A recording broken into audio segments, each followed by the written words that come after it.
You know, a lot of people tend to think that all content creators do is sit at home, make coffee, edit, shoot, and repeat. My friends, I'm here to tell you that the theories are true. My name is Brady. What's going on? Welcome back to the channel. Today, I want to talk to you about my workflow as a full-time content creator, what it looks like, things I like, things that I don't like. Now, not every single thing I do for work does require content creation, but a big chunk of it does. And if I'm going to be honest with you, I love the shooting and I hate the editing. So I'm going to give you a little glimpse of my workflow as a full-time content creator and take you guys with me of at least kind of that post-shoot editing process. And I'm going to need a little bit more of this because, you guessed it, I was up late shooting a YouTube video.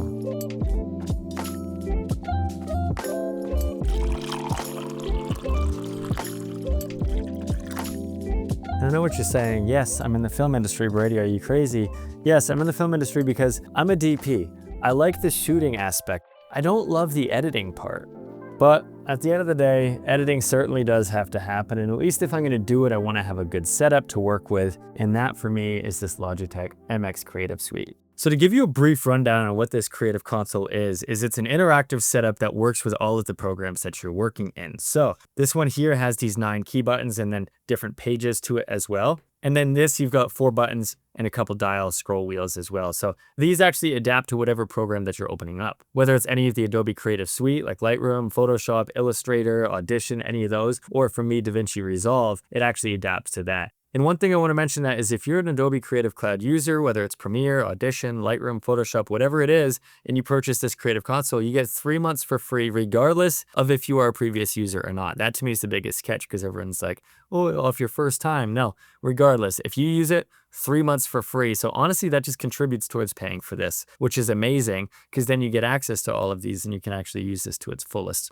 ability. So being able to say I'm just doing admin work and I'm on Google, when I'm playing music, I use this little scroll wheel. I've got this set up to do system volume. So whenever I'm just working away, I can scroll the pages with this guy here. So for example, to say I'm watching my video, it's too loud, I can just scroll that way, or then I'm going through and I want to scroll through the whole page. You've got this here, and then you can even click that way with a multifunction wheel here, and you can customize all of these. We're going to customize a little later down the line in this video. But just to give you an idea of what this Creative Console is and how powerful it can be to your workflow. So now, once I go into Resolve, you'll be able to see that this is going to switch over and immediately is switched.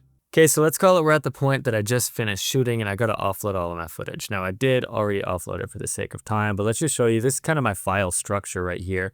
I always do it by date, which is year, then month, then day. It keeps everything organized. And then for example, let's go into this I bought my dream truck folder. What I'll do is I'll offload footage first. So I just organize it by camera or location, kind of depending on whatever I'm feeling in the moment. So there's all my footage, but then eventually I'm starting to do my exports folder and all of that. Me personally, I do all of my edits in DaVinci. And that is where this is gonna come into play in just a moment here. One thing that I just learned actually reading the manual for this, there's a button on these. So you can just click the button and pull open all your windows. All it is, bam, bam. You can open all your windows with just that. Do you know how many times I've reached up to my monitor to do that? Saves so much time. I didn't even know there was a button there. But anyway, so going through with my timeline, my biggest thing for me is I want to scrub quick. So if you hold Option and scroll, you're going to adjust the length of your timeline. And then if you hit Shift and scroll, it's going to adjust all of your, your verticals and all of that stuff. So that is a huge thing to me in this mouse. You can do that all with this side guy right here. So you don't even have to move your hand. You can just be working away, do it with your thumb. And that to me is so huge. It saves so much time of me just scrubbing through the timeline. So for me and my personal projects, what I'm really doing is YouTube long form content and short form content. So I'm going to run you through an existing project right here that is kind of mediocrely organized, but this is a good timeline to kind of show you my process, what I'm doing, how I'm building this out. So when I'm actually getting into Resolve and into this edit stage of things, I always create 2 folders. I do my footage folder and I do my timelines folder. So I've got all the footage in here, all the different scenes. We've got me fixing the truck. We've got canyon drives, etc., all my drone footage I just kind of put together. So the first steps of my video is always lay the A-roll down. Whatever I'm talking about is going to be the foundation. And then later on, I'm going to be adding my B-roll, music, anything to spice it up and make it just more decorative, more fun, more engaging. I've got, my intro scene.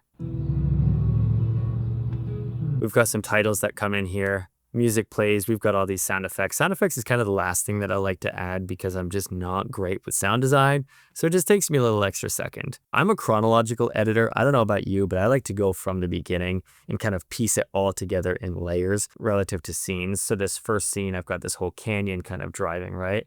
And then I've got my talking kind of bleeds into that.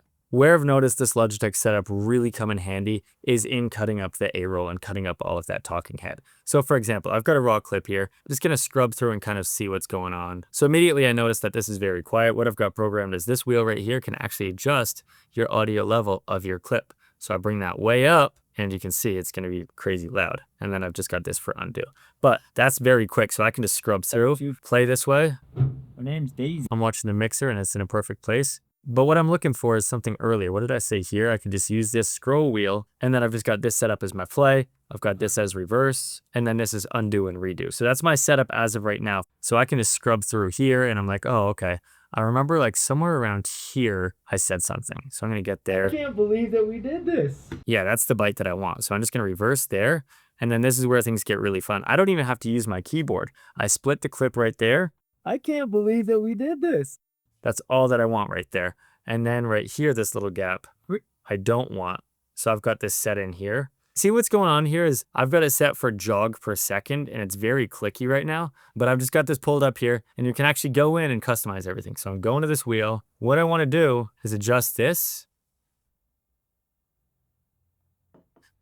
So now I've got Logi options pulled up and all I got to do is go in here and I want jog in here.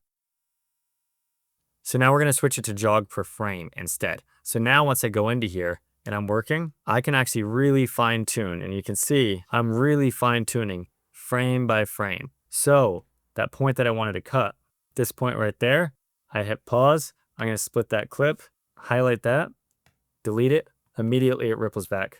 Little things like this make me so happy. All I'm doing is just going through. I can't believe that we did this. I like that, so I split it. I don't like this. Split the clip, delete it.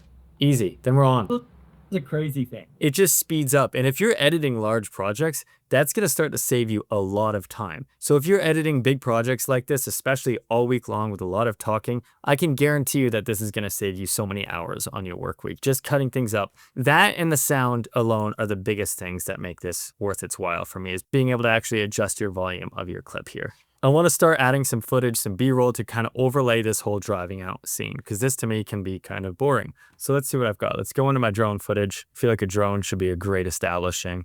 And then I go in here. I love this shot. So I'm going to go my in and out points. There we go. That feels great. So now as the music kicks in, we've got this here. Now, so one thing I hate is when I'm adding clips in later, I've already got somewhat of a color grade on it. I used to always have to you go into the color tab, you copy it over, you drag and drop. No longer are the days. Let's go through. I've got a drone clip here as well. I've got it set here. I'm going to hit copy. I'm going to go back to this. I've got it set here to say paste attributes, apply. And now you've got your color copied over from your other drone clips. That is so fast. So that's another thing that I've got set up into my workflow right here. To give you a little tour, I've got move clips up, move clips down, delete, split clip, blade, link, decrease audio level. I ran out of things to put there. Copy and paste attributes. And then if I go into my other page here as well, that's where I can actually, once I get into my color page, get kind of spicy. Let's say I'm working here and I want to add a node here. I'm just going to add a serial node and then I can make all of my adjustments. But you can also say you need to do an outside of this. I've got a little radial layer. You guys can see. Bam, right there. I just want to take the outside of that. All you do is hit outside. And now you take the outside of that layer. And there you go. If I'm scrolling through and I'm doing some color grades, I can go next node, right?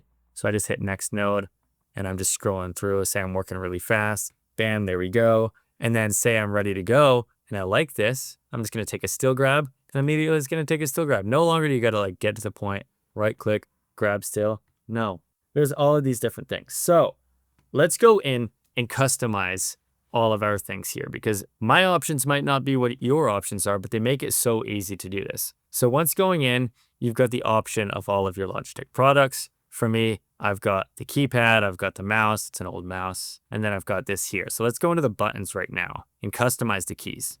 So I want to do it in DaVinci, but you can go through and add these profiles for all of these Adobe products as well. For me, let's just rock with Audition. So what we can do is all of these different options, and let's just do one over here. Let's make a new page just in case I screw things up. So let's go into playback. I think that fast forward is always a good one. And then, fast reverse might have next to it. If you want to go back to the first frame, so immediately when you're editing through and you can hit first frame and you go to the first frame in a clip, that can always be helpful. There we go. Last frame, let's put it next to that as well. I'm going to put it right below. I'm thinking in terms of speed of hand movements and not have to look around. Let's do step 1 second forward. I like that. Step 1 second backwards. So then that way I can just jump, because I got this jog wheel we set up earlier to like frame by frame. So now if I go in 1 second, it can just give me these big batches. So I can do it. Bam, bam, bam, bam, bam. All right, so we've got some of that. Let's go to our timeline workspace. We can join these clips. I mean, you can see there's so many different options, even different views. You can change like reference clips, show your still, you can zoom in, out, zoom your viewer, workspace. There's so many different, oh, that's a fun one actually. Oh, so you can actually change your workspaces and go to your Fairlight tab and go to your color tab all through this guy, and you don't have to use the mouse. Just one extra thing. I can see that Logitech has really added a lot of convenience into this. And say you want to spice things up, you can actually go get different icons and all of that from Marketplace. It's fun to kind of shop around and see what different options there are, whether it's streaming or whether it's gaming or whatever, any sort of creative options. It's fun to, spice this up and make it really fun and interactive. So there's a whole Marketplace option to be able to customize your icons as well. So for me, my workflow is A-roll, fill that in, and then B-roll, and then color it. And now that's kind of where this timeline is at. So let me give you a little bit of an idea of what this looks like. Now, one thing I did with this is some fun sound design right here. So we've got music, right? I gotta skip it for copyright reasons. Music, and then we cut to the car radio, which is just a fun little thing. To do that, we can go into audio. So what I did was very simple. All I do is go into effects. I add this distortion, which is just this lo-fi radio option. I pretty much keep that one as is. And then I do high pass filter and a low pass filter. Makes no sense, right? But if I turn high pass off, it's almost there. So you would think to just add high pass, right? Sounds tinny, but it sounds tinny and right here in your ear. We're thinking it's in the car getting washed out by all of this atmospheric noise, whatever. So that's when I add in the low pass to sound like it's kind of almost over there. It's muffled. We're losing some of those high-end frequencies through the truck and all of that.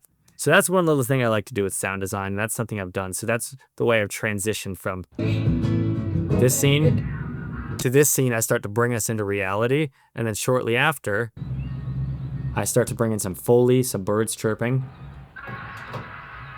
door opening, and that's what brings me to my talking. So instead of just going so dramatic from music playing to me talking and just having this kind of black and white bleed over, what I like to do is play with sound design. I want to bring the viewer into reality a little bit from this kind of musical dream state. Then we bring them in with some changing sound design. Now I'm present with you in the moment, and now we're talking. And it kind of eases us into this moment, if that makes sense. So then once everything is done in picture lock, that's when I like to go into color. I usually set this up here. I'm working on a LUT for this look that's a drag and drop thing. Here, I'll show you guys. It's not gonna be perfect, but bam, brighten it a little bit because I underexposed this clip, and there we go. It's a work in progress. That's not a good example. Probably leaves that out.